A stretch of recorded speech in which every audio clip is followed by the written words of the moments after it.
శివ పార్వతులేమో ఈ దంపతులనిపించాలి, ప్రతి సంసారంలోనూ మా కథలే వినిపించాలి.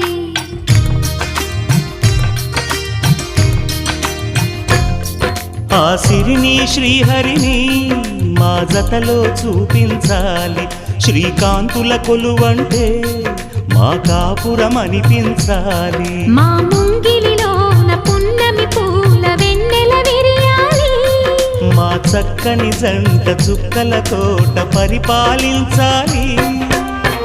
కలలో ఇలలో ఏ కన్నెకి ఇలాంటి పతి రాడనిపించే వరుణ్ణే వరముగ ఇవ్వండి, కని విని ఎరుగని వేడుకతో వివాహం జరిపించండి.